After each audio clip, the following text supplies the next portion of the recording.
শাকসবজি ফলমূল এগুলা হচ্ছে আল্লাহর তৈরি রিজিক। আবার আমরা যে শ্বাস নিচ্ছি, শ্বাস ছাড়ছি, এটা আল্লাহর তরফ থেকে সবচেয়ে বড় রিজিক। সুবহানাল্লাহ। আমি যে সুস্থ হয়ে চলতেছি, মানে আল্লাহ যে আমারে সুস্থ রাখছেন, এটাও এক প্রকারের রিজিক। কারণ এটা না থাকলে সুস্থ থাকতেন না। আল্লাহ হচ্ছেন রাজ্জাক, রিজিক দাতা।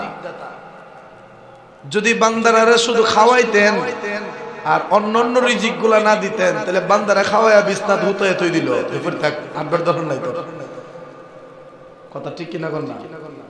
যদি খাওয়ানটাই শুধু রিজিক হতো, তাহলে খায়া বিছনা তৈরি থাকলেন, উঠবার শক্তি যদি আল্লাহ না দিত, হাঁটবার শক্তি যদি আল্লাহ না দিত, এটা তো রিজিক। খাবারের সাথেই এটা সংযুক্ত আছে।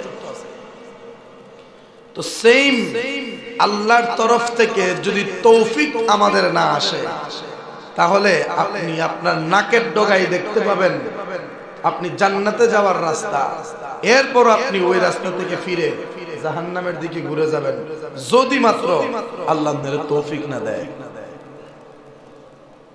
আল্লাহ কোরআনে বলছেন, ফারিকুন ফিল জান্নাতি ওয়া ফারিকুন ফিস সাঈদ।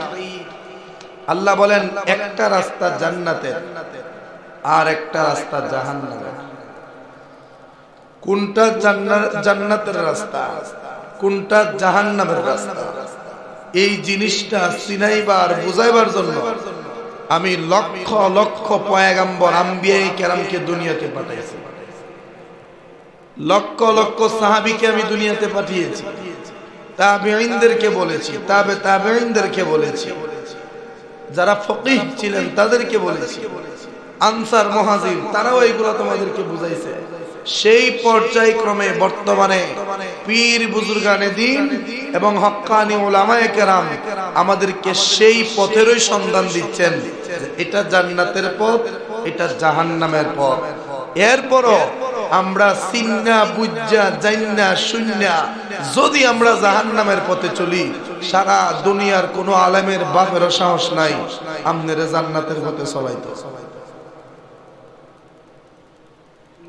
আমাদের সমাজে আমরা যারা বসবাস করি, যারা আলেম সমাজ আছেন, তাদের চাইতে আপনারা বড় পণ্ডিত, মানে জ্ঞানী বেশি। হয়তো কোরআন সুন্নাহর দিক দিয়া না, কিন্তু পার্থিব জ্ঞানে, দুনিয়ার জ্ঞানে আপনারা আলেমদের চাইতে জ্ঞানী, কিছু কিছু আলেমের চাইতে জ্ঞানী। এই জন্য আপনারা আলেমদের কথা গ্রহণ করেন না, আলেমদের কথা গ্রহণ করেন না। আমার কথা গ্রহণ করতে হবে এমন কোনো কথা না, যে কোনো আলেমের কথা মেনে নেওয়ার নামই হচ্ছে মানে আপনি যে একজন পরিপূর্ণ মুমিন। আল্লাহ কোরআনে কি কয়, যে যারা মানে আমি আল্লাহর কথা, যারা মানে আমার নবীর কথা, যারা মানে জগতে একমাত্র তারাই হচ্ছে জ্ঞানী। সুবহানাল্লাহ। এখন আপনি আলেমদের কথা শুনেন না, আপনি পীর বুজুর্গদের কথা শুনেন না, আপনি আল্লাহ আল্লাহ রসুলের কথা আপনি শুনতেছেন না, আর নিজেরা বড় পণ্ডিত টাইটেল লাগাইছেন। আল্লাহ কয় তুই হচ্ছস আবু জাহেল, আর যেই বান্দাটা কিচ্ছু জানে না কিন্তু আমি আল্লাহর হুকুমগুলি মানে, এ জগতের সবচেয়ে বড় জ্ঞানী। সুবহানাল্লাহ। জ্ঞানী লোক যারা, তারাই উপদেশ গ্রহণ করে। তারাই কি গ্রহণ করে? উপদেশ। উপদেশ মানে ভালো কথা তারাই গ্রহণ করে যারা জ্ঞানী। বর্তমান সমাজে উপদেশ গ্রহণকারীর সংখ্যা খুবই কম। কারণ আমারই কেউ উপদেশ দিবে এটা আমি মানতে পারি না। কেন মানতে পারি না? তুই আমারে কই না কেডা রে? আমরা সমাজে নিয়মিত যে তুই আমারে কই না কেডা, আমি তোর কব, তুই পরিবর্তন হবি, তোর কথা আমি পরিবর্তন হব। আমাদের সমাজে এই একটা রেওয়াজ চলার কারণে আমাদের মধ্যে মানে হেদায়েত নামক নূর মানে একবারে নাই বললেই চলে। সামনে মাহে রমজান, এই রমজানের রোজা একমাত্র তারাই রাখতে পারবে যাদেরকে আল্লাহ তৌফিক দিবে। নাইরে সাহারির সময় বউ উঠছে, জামাই উঠছে ঘুমতে, জি উঠছে ঘুমতে, ফুত উঠছে ঘুমতে, মা বাবা উঠছে ঘুমতে, ভাই বোন উঠছে ঘুম থেকে, সবাই ঘুমতে উঠতে একসাথে বয়া সাহারি খাইছে। এর মধ্যে 3 জন ইফতার পর্যন্ত উপবাস থাকতে পারছে, আর 3 জন 11টার পরে 3 বার খাইছে, অথচ একসাথে সাহারি খাইছে। এরা 5 জন 10 জন একসাথে সাহারি খাইছে, রোজার নিয়ত করছে যে আমি রোজা রাখবো, এই নিয়তে সাহারি খেয়েছে। দেখা গেল যে 6 জনের মধ্যে 3 জন রোজাটা সম্পন্ন করছে, মানে সাহরি পর্যন্ত, ইফতার পর্যন্ত তারা রোজাটারে কষ্ট করে হলেও ধরে রাখছে। আর 3 জন 11টার পরে পেটের যন্ত্রণার সহ্য হয় না, মাথা বিলে ঘোরায়, গ্যাস্ট্রিক বিলে জ্বালায়, 11টার সময় 3 বার খায়া মনে করেন না একদিনে 3 রোজা করছে, 3 × 30 = 90 রোজা। কথা ঠিক কিনা? হয়তো ওয়াজটা এখন ভালো লাগতো না, কারণ রোজার মাস তো ঢুকছে না। রোজার মাস ঢুকতে ঢুকতে যাবো 7 রমজান। এই 7 রোজা আমরা কেমনে করবো? এই জন্য রোজা সম্পর্কে দু একটা কথা আগেই কইতেছি, যেন আমরা মাথার কথাগুলি থাকলে এটা পালন করতে সুন্দর হইব, ঠিক না? কিন্তু কথাগুলি ভাল লাগবো না। এখন কেড়ে ভাল লাগতো না, কারণ এখন শাবান মাস, রমজান ঢুকছে না। রমজান ঢুকলে মনের আলাদা একটা পরিবর্তন হয়। কথা ঠিক কিনা? রমজান ঢুকলে এটা রহমতের মাস, বরকতের মাস, মাগফিরাতের মাস, আল্লাহর দয়ার মাস। এটা মাসটা ঢুকলেই বোঝা যায়, মনের মধ্যে আলাদা একটা শান্তি। কথা ঠিক কিনা?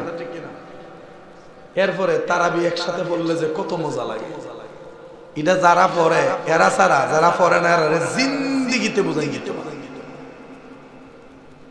কেমনে বুঝাইবেন? আমনের সর্দি নাই, আমনের নাক ভালা, আমনের সামনে একটা গোলাপ ফুল যদি আইনা দেয়, আপনি গ্রান্ডা নাকের সাথে নিয়ে লাগাইলে, গোলাপটা নাকের সাথে নিয়ে লাগাইলে, এমনি টান দিলেই আপনি গোলাপের ঘ্রাণটা পাবেন। আরেক বেড়ার জনম জনমের সর্দি, নাক টোটালি বন্ধ, সর্দি, এর কাছে ফুলাও কুরমার গন্ধ লাগে, পায়খানার গন্ধ। সর্দি হলে এরকম হয় না? বা কোনো গন্ধ হেন নাকও লাগে না।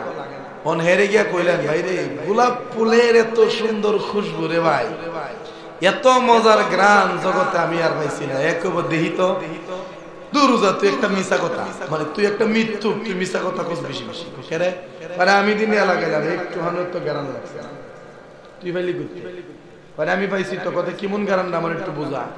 আপনি কি আরে জিন্দিগিতে বোঝাই পারবেন গ্রানটা কিরকম? জিন্দিগিতে কইতে পারবেন রে যে এরকম এরকম উপমা দেওয়া যেত না, গ্রানের কোন উপমা দেওয়া যায় না।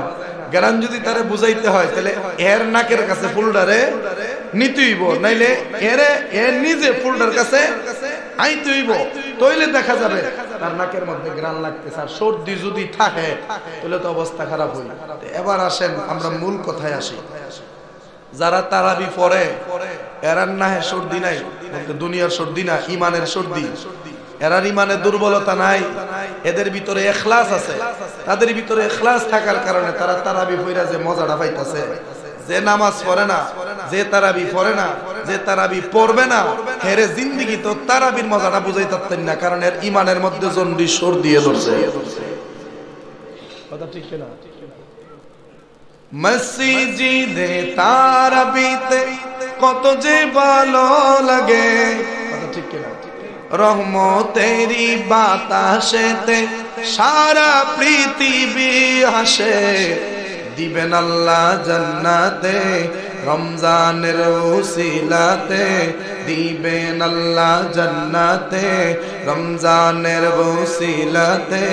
রহমত বরকত মাগফিরাত নাজাত নিয়ে এসেছে, রহমত বরকত মাগফিরাত নাজাত নিয়ে এসেছে।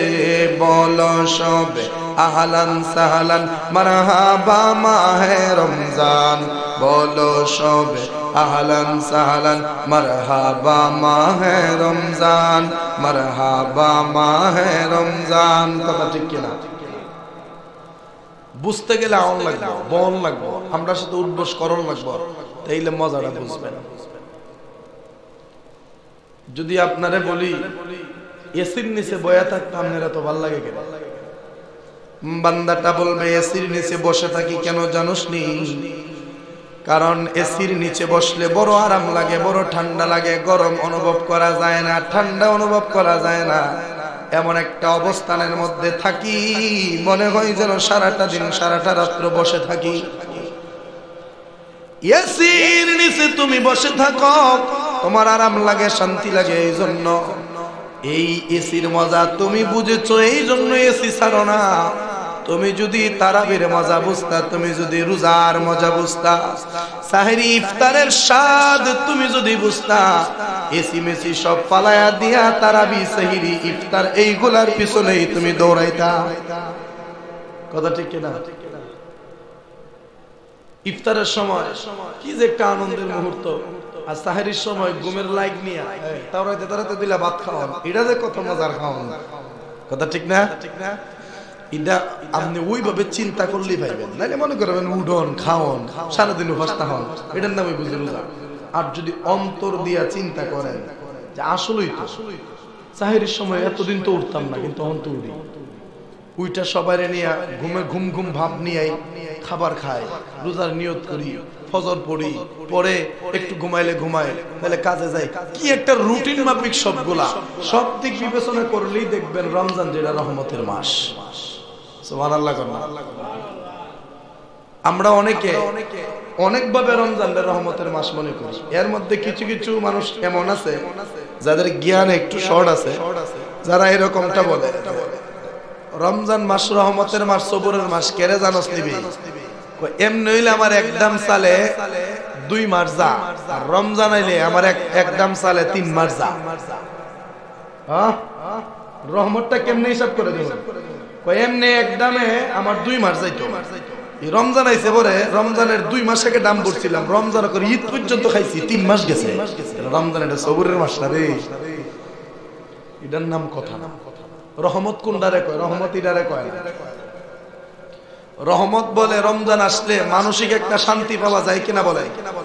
যেই দিকে তাকান ওই দিকেই দেখেন বান্দা রোজা, যেই দিকে তাকান ওই দিকেই দেখেন বান্দা আল্লাহর নাম জপতেছে, যেই দিকেই তাকান ওই দিকেই দেখেন কোনো না কোনো ঘর থেকে কোরআনের আওয়াজ আইতেছে, কোরআন তেলাওয়াতের আওয়াজ আইতেছে।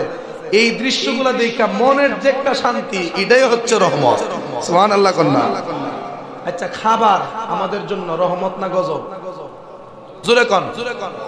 মানুষ আইতো না, কারণ মানুষ ওয়াজের জন্য পাগল না হন। আইব কোন রকম নিক্তিদাত লাগায়া আয়া খুতবাটা কোন রকম ধরে নামাজটা বেরিয়ে বেরিয়ে যাবে। আইব সবার পরে, যাইব সবার আগে, মাথার ডোহায় রাখেন। জুম্মার দিন কেউ যদি সবার পরে আইসা সবার আগে বার হয়ে যায়, এ হচ্ছে সমাজের সবচেয়ে বড় মুনাফিক। ডোহায় রাখেন মাথার, সবার পরে আসবে, আবার বাইরিবার সময় সবার আগে বেরিয়ে। তার মানে মসজিদে কত সময় থাকলো? একটু সময়। এই লোকটা মুনাফিকের অন্তর্ভুক্ত। মূলত জুমার দিনের নিয়ম হলো সবার আগে আসবে, বান্দা সবার পরে যাবে। কারণ এটা হজ্জের দিন। হজ্জের দিন মক্কা গিয়ে আল্লাহর ঘর তাওয়াফ করবেন, মদিনা তাওয়াফ করবেন, কত আনন্দ মনের ভিতরে। আর মসজিদে সবার আগে একটু বইতারুন না, কাবাত গিয়ে বইবেন কেমনে? কাবাত গেলে তো মন চাইবে কত না ভাই যেতাম গা। মসজিদ তো কাবারই অংশ। সুবহানাল্লাহ। হয়তো টিন সেট হইতে পারে, ভাঙ্গাচুঙ্গ হইতে পারে, কিন্তু এইগুলাতে শান্তি আছে। বাবার আমার কথাটা যেন কোথায় ছিল? হ্যাঁ, কথা জানে কই থইয়া আমি আইরে গেছি। একটু দরুদ শরীফ পড়েন। আল্লাহুম্মা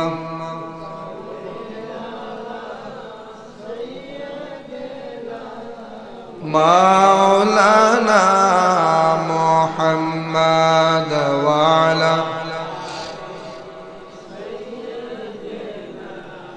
মাওলানা আল্লাহুম্মা সাল্লি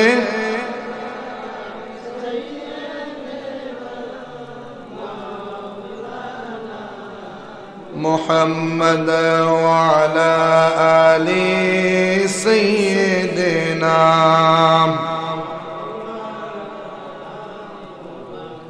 এই তো মনে হয়ে গেছে দরুদ একটা কবুলিয়াতের আমল। একেবারে প্রতি মুহূর্তে আমি 100 প্রমাণ পাই। কথাটা ছিল এই জায়গায় যে খাবার যে আমরা খাই, এটা আমরার জন্য রহমত না গজব? রহমত না রহমত। আচ্ছা, এখন ধরেন আপনি কুরমা লইছেন, পোলাও লইছেন, গরুর গোশতের কালো ভুনা লইছেন, লইয়া দামি দামি খাবার সামনে লইয়া বইছেন, খাবার খাবেন, খাবার খাইতেছেন খাইতেছেন, রুচিয়ে দিতেছে, খাইতেছেন, প্রায় আপনি তৃপ্তি সহকারে খাইলেন। খাওয়ার পরে হাতটা ধোয়ার আগেই আপনার পেটের ব্যথা শুরু হয়ে গেল। এখন বলেন খাবারটা আপনার জন্য কি রহমত হিসেবে গেছে না গজব হিসেবে? খাবার না রহমত কইলেন, রহমত ফেটো গিয়ে দিকে যাবে এলো।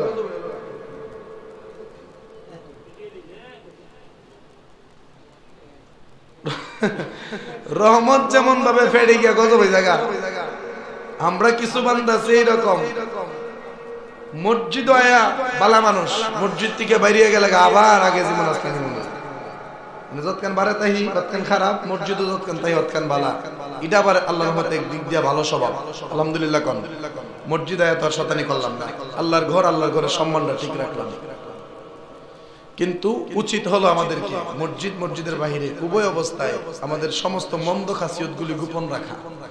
সবার মধ্যে মন্দ খাসিয়ত আছে, খারাপ খাসিয়ত আছে, খারাপ স্বভাব আমার মধ্যেও আছে, আপনার মধ্যেও আছে। কিন্তু উচিত কি জানেননি, খারাপ স্বভাবগুলি গোপন রাখা, ভালো স্বভাবগুলি প্রকাশ করা। এটা আমার হোক আপনার হোক যারই হোক না কেন।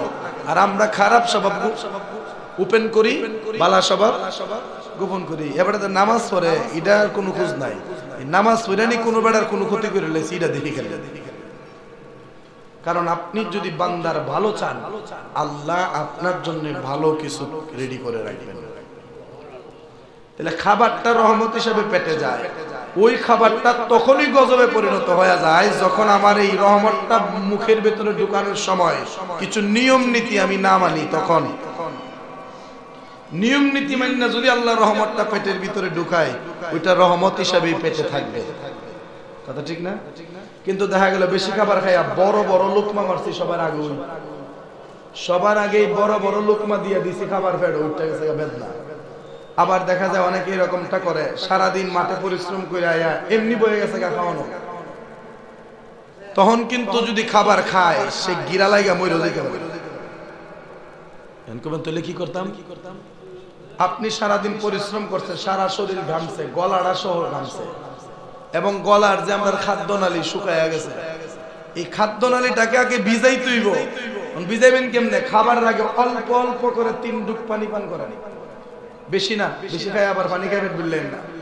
অল্প অল্প করে গলার দুধটাকে ভিজান, এরপরে ধীরে ধীরে নলা দেন, ছোট ছোট লোকমা দিয়ে আগে গলার লাইনটা কি করেন, ক্লিয়ার করেন। এরপরে যখন দেখবেন যে এখন ক্লিয়ার হন, বড় নলা দিল দেখবেন যাইব। সবার আগে যদি দিয়ে দেন জ্যাম লাগে, গিরা লাগে, মরে যাবেন, বুকে বেদনা উঠে যাবো, কেন ফেটা বেদনা উঠে যাবে। কিছু নিয়মের মধ্যে আমাদেরকে থাকতে হয়। অনিয়মিত চলা, না আছে সংসারের কোনো নিয়ম, না আছে সামাজিক কোনো নিয়ম, না আছে পারিবারিক কোনো নিয়ম, না আছে রাজনৈতিক কোনো নিয়ম, না আছে রাষ্ট্রীয় কোনো নিয়ম, না আছে ধর্মীয় কোনো নিয়ম। আমরা কোনো নিয়মের তোয়াক্কা করি না। যদি বলি যে নিয়মের ভিতরে চলেন, যদি বলি যে আইনের ভিতরে চলেন, আইন মান্য চলেন, তাহলে কইব যে আইনের ভিতরে তাহার চাইতে আমার জেলখানা তুই গেলা, জেলখানা আইনের ভিতরে ছিল। এই জগৎ, জেলখানার বাহিরের জগৎটা আর জেলখানার ভিতরের জগৎটা, দুইটার মধ্যে কোনো পার্থক্য নাই। জেলখানার ভিতরে খাবার আছে, ঘুম আছে, টয়লেট আছে, গোসলখানা আছে, খেলার জায়গা আছে, দৌড়াদৌড়ির জায়গা আছে, কাজ করার জায়গা আছে, কৃষি করার জায়গা আছে, আপনি দান করবেন, দান করারও জায়গা আছে, সব করার জায়গা জেলের ভিতরে আছে। তাহলে তো আপনি জেলাতে হয় বলা। কিন্তু জেলে মানুষ থাকতে চায় না কেন? কারণ জেলে হচ্ছে সে পরাধীন, তার কোনো স্বাধীনতা নাই। জেলের ভিতরে প্রত্যেকটা কাজ তাকে আইন অনুযায়ী করতে হবে, আইনের বাহিরে গেলেই তার জন্য শাস্তি বরাদ্দ।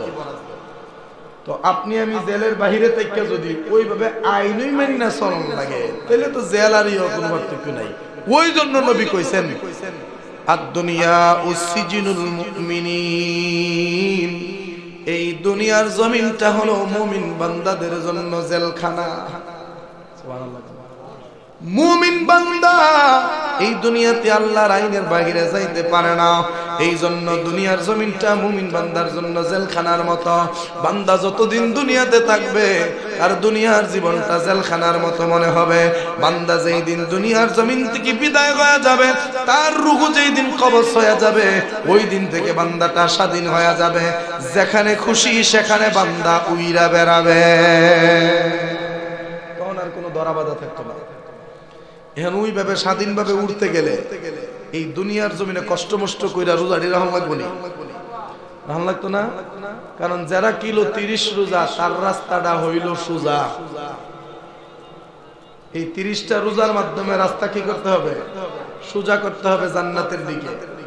সারা বছর সারা বছর 11টা মাস আপনি আমি যা পারি তা খাইছি না? 3 বেলার জায়গায় 4 বেলা, 2 বেলার জায়গায় 3 বেলা, এমন অনেক খাওয়া খায়া আমাদের শরীরটাকে আমরা তরতাজা করছি। এই মাহে রমজানটা হচ্ছে আমাদের শরীরের যাকাত। মাহে রমজানে একটু কম কম খাইয়া শরীরটা একটু কি করতে হবে? হালকা করতে হবে। এটা হচ্ছে মাহে রমজানের যাকাত, দেহের যাকাত। সুবহানাল্লাহ। কিন্তু মাহে রমজানে বান্দা ঘাটতি পূরণ করে। কেমনে করে জানেননি? সারাদিন যে উপাস থাকবো এটা পূরণ করে নিব ইফতারের পরে, তারাবির পরে আর ঘুমানোর আগে। সারাদিনে তেমনি 3 বার খাইলো, কিন্তু বেটা তো সারাদিন খাইতেছে না, এই জন্য ইফতারের সময় খাইছে একবার, তারাবির যাওয়ার আগে চাটা তো খাইছি, তারাবিতে আয়া খাইছে একবার, আবার ঘুমানোর আগে দিলা দেশ না, ফইত্যা খাইতে খাইতে তো দেরি আছে। তার মানে রাইতের খাবারটা এই ফইত্যার আগে পূরণ করে দিয়েছে আবার, মানে সারাদিনের খাবারটা। তৈলে আর কম লোক হইতে আমার এখন আমি দেখছি তুলনামূলক ওজন আরো বাড়ে। তৈলে আর কি রোজাটা আমরা রাখতেছি কোন আমরা না, আমারে বুঝান কি রোজা রাখতেছি? রোজা রাখলে ওজন কমবে। ওজন কমবে না? ওজনও কমবে, দেহের ওজন যেমন কমবে, রোজা রাখলে পাপের ওজনও কমবে। সুবহানাল্লাহ। কোনটা? আপনি সারাটা বছর পাপের ওজনে দেখবেন শরীরটা জানে কেমন কেমন করে। পাপের ওজনটা কিন্তু বান্দা অনুভব করতে পারে যদি বান্দা চিন্তা করে। বান্দা যদি চিন্তা করে যে আমি পাপ করছি, আমার তো পাপের ওজনটা বেশি হয়ে গেছে, তখন দেখবেন বান্দার কদম চলতো না। আপনার পরীক্ষা করে দেখেন, কদম চলতো না। খেয়াল করে যদি চলে, ওই পাপের ওজনটাও হালকা হয়ে যায় রমজানের রোজার দ্বারা। আপনি দেখবেন রমজানের শেষ 10 দিন যখন আয়া পড়ে, তখন মনের মধ্যে আলাদা একটা ভাব থাকে, মনটা একটা আলাদা ভাবে হালকা হালকা লাগে। এরকম যদিও শারীরিক ভাবে দুর্বল হয়ে যায়, কিন্তু মনের দিক দিয়া তখন আমাদের মধ্যে আলাদা একটা জোর কাজ করে।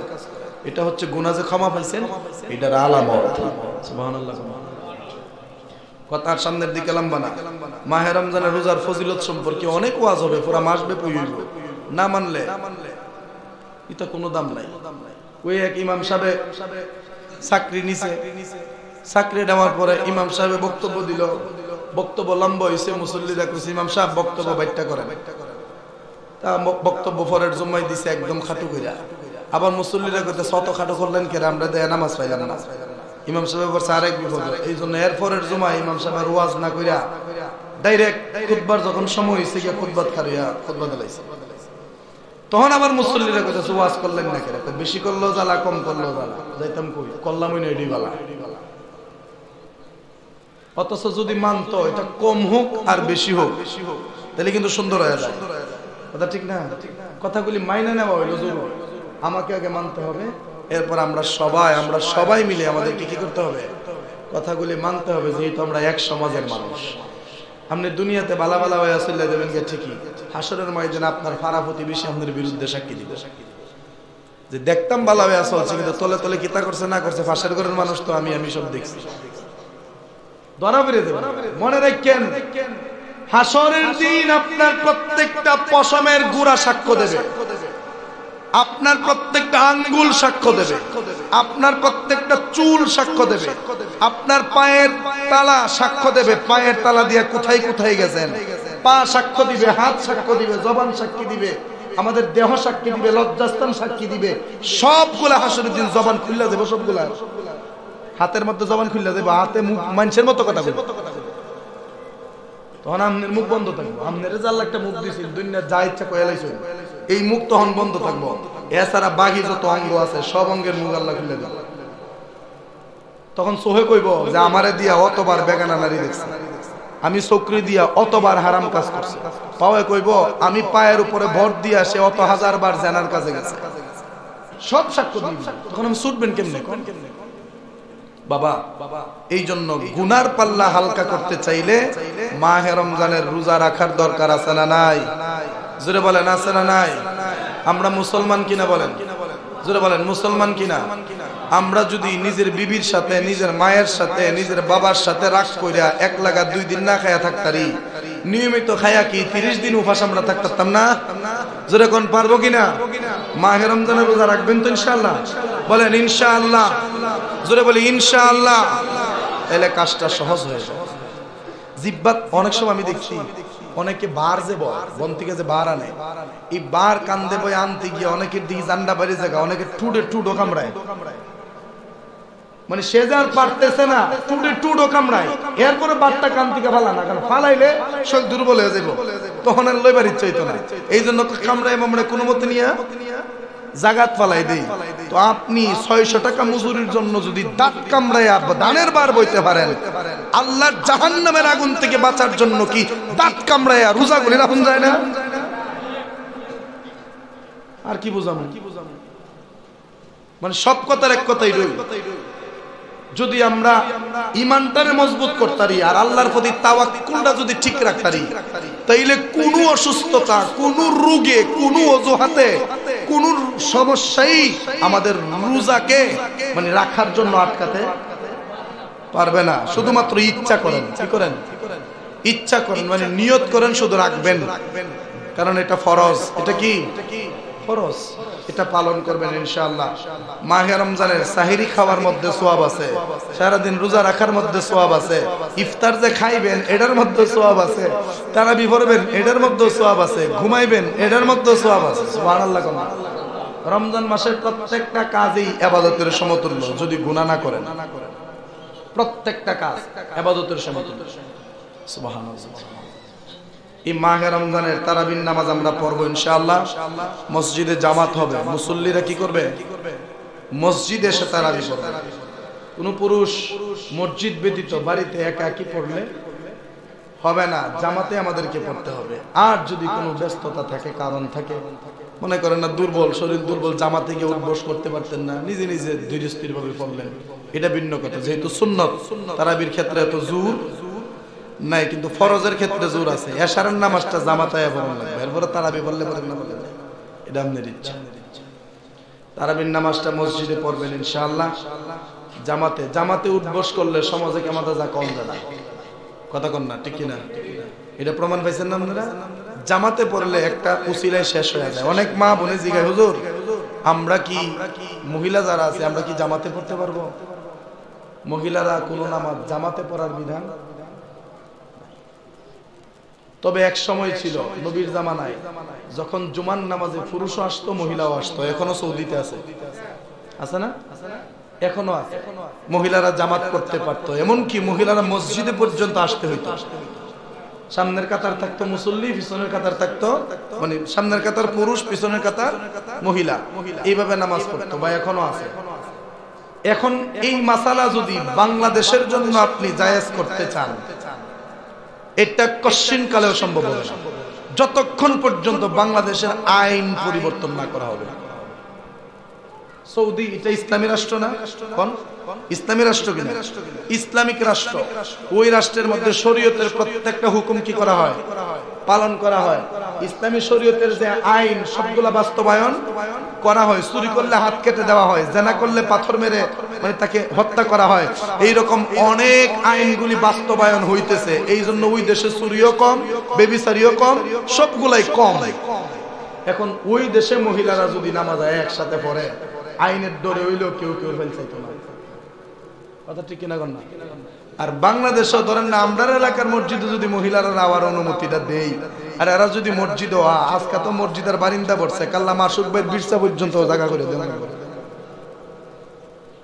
মুসল্লি। মিশা কথা কইছি মনে হয়। আইব মুসল্লি, কিছু আইব নামাজ পড়ার জন্য, যেমন আপনারা যারা আসছেন নামাজের জন্য, আর কিছু পরে যে আইব দীক্ষাই দাও একটা নজর, আর কিছু নারী হইব দেখি কোন জামাই জমানি পছন্দ। নাউজুবিল্লাহ। এই জন্য মূলত উমরে ফারুক রাদিয়াল্লাহু তাআলা মহিলাদের জামাতকে নিষিদ্ধ করেছেন। সুবহানাল্লাহ।